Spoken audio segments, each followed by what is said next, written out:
Welcome back to BCB Live, the safest station in the nation. Drive safe, Dave. There's just a special vibe in here today. I feel a special connection, like we've got a brother from another mother with us somewhere in our presence today. Dave, can we hone in our brother? Are you out there, fellow podcaster? Can we bring you in to a little bit of Safety Struck BCB Live? Are you out there somewhere? We're calling there. Drive safe, Dave. There he is. Just like that. Yes. Greetings, everyone. How's everybody? What's going on, Derrick? Everything is good. I can't complain, man. The weather is cool. Smelling a lot of pollen. I mean, what more can you ask for? Oh, man, sneezing. Benadryl. Yeah, Benadryl. There you go. Exactly. Not while you drive, though. Let me tell you something. Not while you're driving. Do not take it while you're driving. Zyrtec, a non-drowsy. There you go. That's the key. Hey, so Derrick, we have a fellow podcaster in here. We don't get to talk to fellow podcasters very often. Hey, welcome, and tell us a little bit about your podcast. Yes, sir. Thank you. First, I'd like to say thank you so much for having me as a guest on your show. I really appreciate that. It's an honor and a pleasure.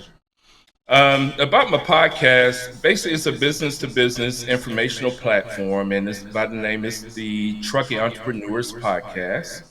And basically our core we reach out to is small businesses. But of course, we deal with all size businesses from mid to large as well.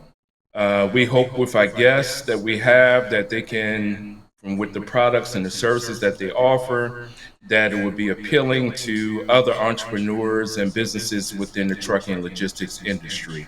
So it's a platform that we showcase businesses in the highest light and platform out there to get them, publicity and advertising. Hey, Derrick, and while we're talking about it, why did you pick, why trucking? Why are you focusing in that trucking industry and in this logistics area of focus? Well, it's going to be a very short answer to this, and you're probably going to laugh, but two things, God and my wife. And with that, I had previous training. My first intentions was to become a freight dispatcher. I took 2 different courses to become a freight dispatcher. But at the end, it was like no more than 2 days later, God just took the taste out of my mouth. I had no more interest in it whatsoever. So combined with that, and then with prayer and meditation, took that, and then with my wife convincing me that, hey, you might as well take what you learn and apply it towards the trucking industry. So, from there it's been history. Right, and so we're talking trucking. Who do you bring on your show? Who do you podcast? Who do you interview? And who do you talk to? Basically, it's a wide open. I mean, you're talking about from people that do retention and recruitment, dealing with driver awareness, driver safety. A good majority is small businesses, is my guess. I think about 1 or 2 of them are, I would say, in the larger corporation type. Gotcha. Hey, Derrick, I want to go back to one of your earlier comments. You talked about God, prayer, meditation, which, big believer, obviously you listen to that, but that ultimate one you said there, when mama says something, when the wife says something, that's like, you can call it the Holy Spirit or whatever it is. Let it be written. Let it be written. Let it be done. Yeah, it's on the tablets. Oh, man. Yes, indeed. I was kind of hesitant to give her a little credit because me and her, we have a relationship where we constantly joke each other all the time. So I was a little hesitant to give her credit on it, but I was like, what the heck, I'll go ahead and give her credit. You might as well give it because she's going to take it. She's going to take it anyway. Yeah, it was my idea. Credit or credit cards. She's got them both. Exactly. Oh, man. He's opening up a can of worms for you. Yes, sir. Here, sleep with one eye open tonight. That's all I got to say. There you go. Sleep with one eye open. So this month here is Distracted Driving Awareness Month, and we've been doing a lot in our podcast in talking to people about distracted driving. I know, and I've seen some of your episodes. You had one episode in particular in which you talked about distracted driving. When you talk to somebody about that, I mean, what do you hear from, from the people you talk to about the distractions, about being on the road, and ways that maybe they're learning to put those distractions away? Yes, that's a huge one. One of my guests that sticks out like a sore thumb is Mrs. Tasha Harrison Spring. She's with Texting is Risky Business. She's the primary one when you mention safety that I think about, because her whole purpose is to basically try to get people to put down their phones, stop texting, stop talking on the phone while driving, because the data and statistics on that is, really terrible as far as the accidents that occur with that, and of course deaths. And with her, if you get a chance to listen to the episode, you will hear how she took a tremendous tragedy and it wound up turning into her calling. And thankfully, the accident didn't kill her and the other people that she wound up hitting.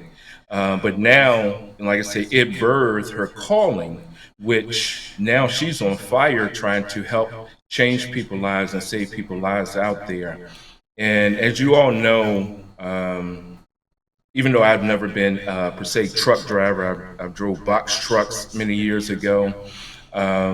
Driving an 80,000 pound missile on wheels, and if someone is trying to text or use their phone inappropriately or whatever, that's basically like a death wish waiting to happen, It is, and right with you on what you're saying. Never been over the road, Drive Safe Dave. Many years of driving over the road, and here's the deal. I mean, the distractions aren't. It's when you're driving the big truck, you can't be distracted off that cell phone because there's so many of these daggum four-wheelers that are already doing it, and they just seem to think that they're above the law, that they're not going to affect anything, that they're, I'm driving a car, I'm going to be just fine. It's the truck driver. And that's part of what we try to tell everybody is that distractions are real. You've got to not only watch out for yourself, but for those four-wheelers on the road as well. Right. I totally agree. And, you couldn't pay me to be a truck driver now because I wouldn't have the patience because, I was going to the doctor the other week and just so happened I was behind a truck. And I was a good distance. I don't believe in getting close up to him, of course. That's just common sense. But I followed behind them. And then the right lane, I seen this little Mazda, souped up car coming down the slow lane, but they won't drive me slow. And here they go flying past me. And as they was coming up on the truck, I could tell the truck was trying to pick up their speed because they was pulling away from me. I guess their intentions was trying to block them to keep them from coming over to cut them off somewhat. But they didn't succeed. The car came over, and it probably was at no more than a half a car distance length. Came over, the truck wound up tapping the brakes real hard. And, it's just things like that where a trucker, my hat is off to them in credit because they have to deal with so much. Like you said, they have to not only think for themselves, but also anticipate what other drivers may potentially do or not do correctly. And I don't care what anybody say, it's a sacrifice what they do, man. And my hat is off to them.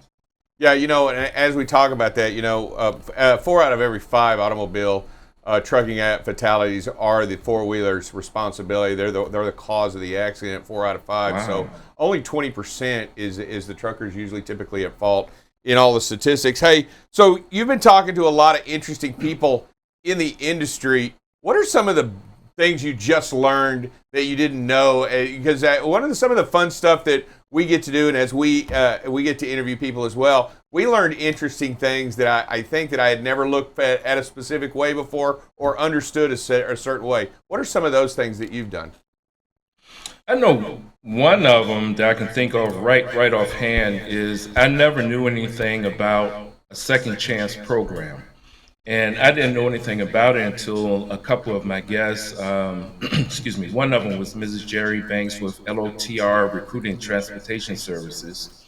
and another was Miss Camille Gaines, which is she's the owner of Rig on Wheels Recruitment Services. And one of the many functions and things that they do is they have a second chance program.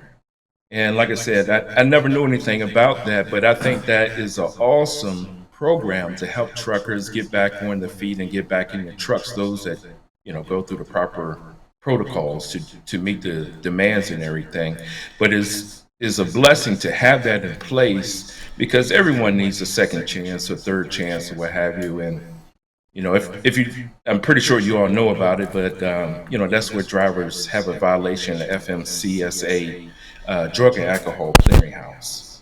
Yes, sir. And when it comes to that drug and alcohol clearinghouse, we speak to a lot of trucking companies on that. And I'm going to kind of go to your point on that, is once you enter into that drug and clearinghouse program and you take all those, the proper tests, you do all the everything happens. We tell it to our listeners, we tell it to the drivers, is that it doesn't guarantee that you're going to get a job. It is tough to get a job once your name gets in that drug clearinghouse program. And what you're saying, though, and Dave, I think this is something we need to talk about, is that there is hope for you. And Derrick, we'll throw people over to your website to look at that podcast you did, because some folks have got to find out who is participating in that second or third chance program, because so many companies, once you're on there, you're blacklisted. You're not going to get off. That's true. That is very true. And like I said, these two companies, they're here to help with things like that. There may be others out there, but I just know of these two because I had them as a guest. So, and Derrick, and as you've come to know us and our program, our genuine focus here in trucking in the industry and as a whole is on safety and promoting safety throughout the industry. It doesn't matter for me or Rick or what have you on what topic you want to talk about, whether it be driver fatigue, whether it be, some of the other things that distracted driving or, drug and alcohol awareness. Yeah. And it doesn't matter to us. All of these ideas and principles of safety are our core belief system, and what we do here at BCB Live is to talk about it, get it out in the open, and educate. We want to do that. What are some of the safety issues beyond just distracted driving are you bringing up out there to your podcast? Right now, thus far, that would be the biggest one as far as with Tasha Harrison Springs right now, and also with drug use, like with Mrs. Jerry Banks. I know we mentioned, or she had mentioned a little bit about some of the, what's the proper word I can say? Some of the different abuses, alcohol abuses, like, for example, I think marijuana, of course, is the biggest violation. Right, biggest violation. And then cocaine, I think that's somewhere right in the top 3 or what have you. And as far as safety, I found cocaine to be kind of a surprise, because I'm like, wow, can you imagine every time I'm driving around a truck, I'm thinking about that. I was like, man, is this person on cocaine or is they on some type of drugs? It just really has my mind wondering. So, you best believe I never get too close, if I can help it, around a truck or what have you. And that could be someone in the car too, so it doesn't have to be a trucker. But hey, Derrick, I want to jump in on one of the things you said, because I think it's important that we continue as podcasters to educate the drivers out there, because sometimes they're in a state, Colorado, Nevada, that allows that allows marijuana. It's legalized there, but it doesn't mean we can do it in the trucking. We fall under the federal guidelines, and Dave, that's a little different, right? It's 100% different. The federal law under the FMCSA does not allow any controlled substance whatsoever under their sheet of guidelines. So you can't, even though the state may be regulated, the federal government holds true exactly what it can and can't have in the system and what it tests for and what it will not allow. And marijuana use, even though in some of the states have allowed it to be used, it cannot be in the trucking industry, cannot be allowed in the trucking industry. And if you fail that test, then you fail the FMCSA drug test. Right. Yeah. That all, plays a big part of safety. I mean, some people may not think it is big a thing, but to me it's huge. I don't care, marijuana, heroin, all of it. That's huge, man, because that can have a huge impact on We don't. a lot of people's lives. Yeah, including absolutely. the driver. We don't want anybody under any circumstances driving impaired. We don't condone it. Actually, Right. we talk about it here. We talk about it on our show a lot. That we want you 100% behind the wheel all the time. It doesn't matter if you're tired. It doesn't Right. matter if you're sick. It doesn't matter if It just doesn't matter the situation or the condition you're in. It's necessary and primary that you maintain that 100% focus behind the wheel. I mean, why wouldn't you? You're doing one of the most dangerous jobs in the United States of America, being behind the wheel of an 18-wheeler on a heavy trafficked road. How is that not necessary for you to function at your 100% capacity? How is that not the need and the desire for all involved that you be ready and out there 100% all the time? Right. I wholeheartedly agree with you, and not to hold you all up, but I will say definitely safety is huge with me, and something I plan on getting more and more involved in and learning more about pertaining to that subject in the industry. But another reason is key with me is I lost a cousin some years ago behind a drunk driver. It wasn't dealing with a truck, but it was a drunk driver, and they wound up somehow getting on the interstate, in one of the major interstates here, in the wrong direction, wound up hitting them head on, and my cousin and two other people were killed in the car, and only one survived. So whenever I hear someone impaired or drunk, or hear someone say, man, I'm going to get tore up tonight or whatever, and then it makes me feel some type of way, man. I just don't like that. Yeah, our hearts go out. Yeah, it's just there's no room for that in any part of truck driving or driving the car, any of that. Let's talk hot topics for a second. I mean, what are you hearing about more than anything? I mean, it wasn't just 6 months ago, 3 months ago, there weren't enough drivers, then all of a sudden there's not enough freight, and now you got the fuel prices going up. You still have turnover. There's no trucks, there's no trailers, there's freight, there's no freight. Man, what's the hot topic you hear about? I would say definitely that driver shortage and compensation. I can't remember where it was. I saw something about, it was through the Bureau of Labor Statistics, that the median pay back in 2020 was $47,130. And to me, that's chicken feed for a professional truck driver. I think they deserve to be paid more, better benefits. They underpaid and undervalued tremendously. And, I was talking with someone a few days ago about that. I was like, it'd be nice if everyone can pay them what Walmart I see is paying, I think like $95,000 the first year up to $110,000. But then on the flip side of that, as me and this gentleman was talking, unfortunately, not everybody's going to be able to meet that price or even come close, because it may wind up driving out a lot of the mom and pop businesses or smaller businesses, because they can't keep up with that type of price level, Yeah, we did see, and it was exciting for us to see that over the last 2 years with COVID coming in, with that freight surge coming up. Boy, we saw pay raises go out more than we've ever seen before across the industry. Finally rewarding those drivers, and again, rewarding the safe drivers. One thing I've always encouraged companies, and we encourage, and we talk to drivers about that. Let me tell you something. A good driver today, and there's a big difference between today and 15 or 10 years ago. A good driver 10 years ago, Dave, was what? A guy that could run 5,000 miles in a week. Today, it's that driver that drives safe.